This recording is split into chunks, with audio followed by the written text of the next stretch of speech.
My name is Anne Ferrer. I was born in the south of France from a family that is half French and half Catalan. And so I had the opportunity to grow up with that double culture. So when I left France to go to the United States, I was just 19. I felt, of course, like a foreigner. And after 7 years of going to school and living in the US, when I came back to France, I was even more a foreigner to my own country. So that's interesting to see also that coming back from the US, I had another regard, another gaze at how my country was, you know. So in the US, I was always asked questions about, oh, you come from France, how is the Eiffel Tower? Have you seen that? I say, no, I don't even know the Eiffel Tower because I was born in the south of France. I was a country girl.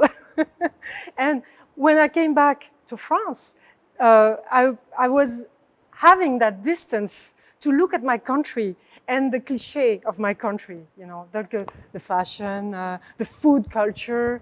So all that was what I was raised with, but I didn't see.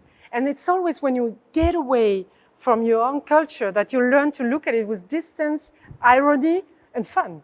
So I like to play with that as a material, as an ingredient, like a cooking ingredient for my work. Hot pink, like most of my work, came from a first drawing, a first sketch. And when I saw the space, I started to make a kind of a cloudy, organic, hybrid shape that is actually coming out of maybe my past work, you know, like the vegetal, the animal, the flower. And when I looked at the space, I really wanted to make a piece that would really bring that kind of organicity to the space. And it was obvious to me that this, I mean, immediately when I saw the photo, and then I saw the space in real, you know, I drew something. First it was blue, and then it changed color. It became pink because pink was the perfect color for it. And it made perfectly sense here. I have a strange relationship with pink, a relationship of love and hate. I love that color now. I used to hate it. Then later, it seemed to me that pink became a kind of insolent, a kind of irreverent color, you know, naturally. Like if you want to say something as a woman, you can either use pink or use, you know, gray and those kind of more masculine colors.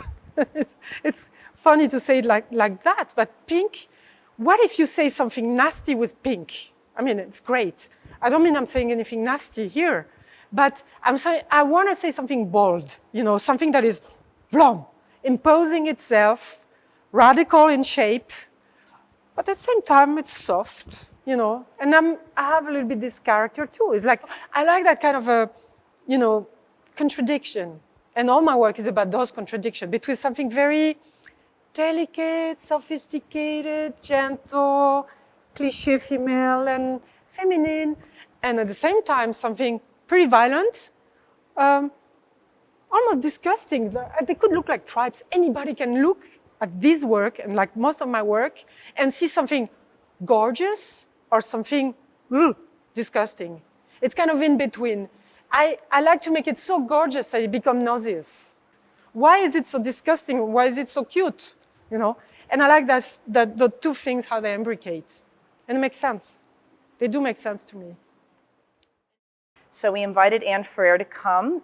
For 48 days, she had a studio inside the staff offices, which overlooks the atrium, in part to activate the atrium. It's something the museum is very interested in doing, is to create art on site and fill this wonderful light-filled space. And she made this incredible piece, Hot Pink, and it achieves everything that we were hoping for. The experience I would love for the viewer to have is, first of all, a color experience. Well, what you get, if you get sun or not sun, the light goes through the piece and actually immerse the whole building in pink. Actually, at night, it might be very impressive.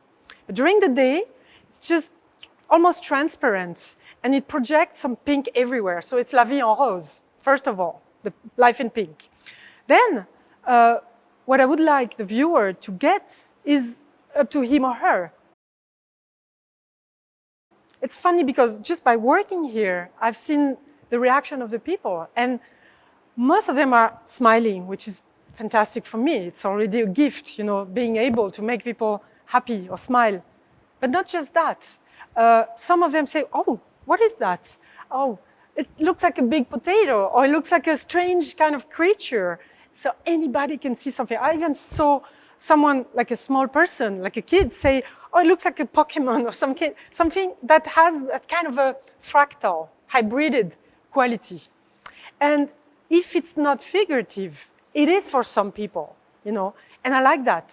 Because for me, since I started with making pigs and flowers, and then the flowers evolved to more human, and back to pigs, and back to animal, and back to flower and plants, but also aquatic shapes.